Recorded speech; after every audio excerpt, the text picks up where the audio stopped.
বকর রাদিয়াল্লাহু তাআলা আনহু যে বলেছেন আয়ান কুসুদ্দিন ওয়া আনা হাই, আবু বকর জিন্দা থাকবে আর আল্লাহর দ্বীন দুনিয়া থেকে মিটে যাবে, এটা হতে পারে না। কেন? ওনাদের জীবনের সবকিছুকে আল্লাহর দ্বীনের জন্য শেষ করে দিয়েছে, যার কারণে ওনাদের জীবন থেকে ওনারা দ্বীনকে বেশি ভালোবাসছে। ওনারা এই জন্য বলছেন যে দ্বীন মিটতে পারে না, আমরা শেষ হয়ে যাব, দ্বীন মিটতে পারে না।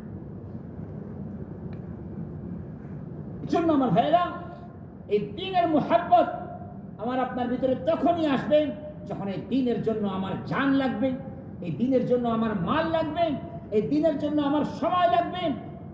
আমি এই দ্বীনের জন্য জান লাগাইবো, মাল লাগাইবো, সময় লাগাইবো, মুজাহাদা করব, তখন এই দ্বীনের মুহাব্বত আমার দিলের মধ্যে আসবে। তখন দ্বীনের নুকসান দেখলে আমার কলিজা কাঁপবে, আমি জান দিয়ে দেবো আমার দ্বীনের জন্য, যে না আমি পারবো না, আমি শেষ হয়ে যাব, কিন্তু আমার দ্বীনের নুকসান আমি মানতে পারবো না। এটা হলো ঈমান, ঈমানের তাকওয়া হলো এইটা।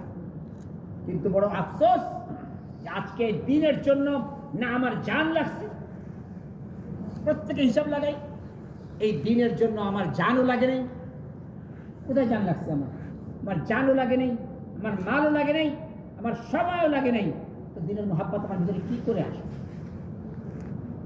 আমার সন্তানের জন্য আমার মায়া লাগে, আমার সন্তান ব্যথা পাইলে আমার কষ্ট লাগে, কারণ এই সন্তানের জন্ম থেকে নিয়ে আয় পর্যন্ত তিলে তিলে তিলে তিলে করে সন্তানকে আমি বড় করছি। এই সন্তানের পিছনে আমার জান লাগছে, এই সন্তানের পিছনে আমার মাল লাগছে, এই সন্তানের পিছনে আমার সময় লাগছে, যার কারণে এই সন্তানের কষ্ট আমি সহ্য করতে পারি না।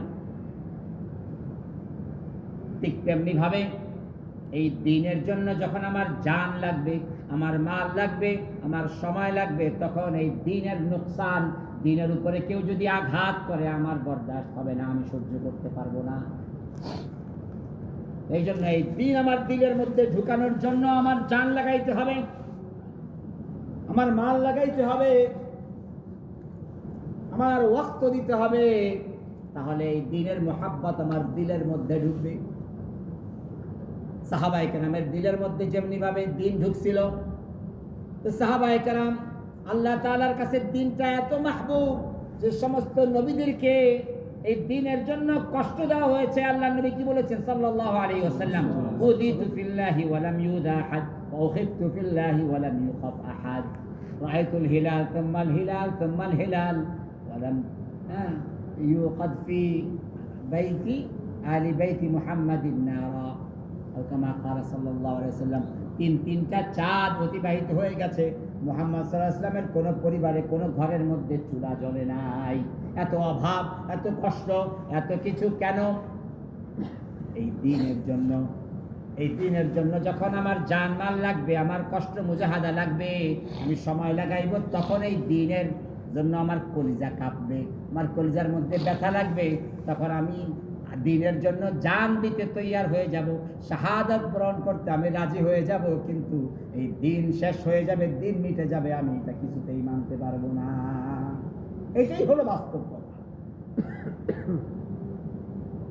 যতক্ষণ পর্যন্ত এই দ্বীনের জন্য আমার আপনার জান, মাল এবং ওয়াক্ত, তিন জিনিস, জান, মাল এবং ওয়াক্ত, সময়, এটা না লাগবে, ততক্ষণ পর্যন্ত এই দ্বীনের মুহাব্বত আমার আপনার দিলের।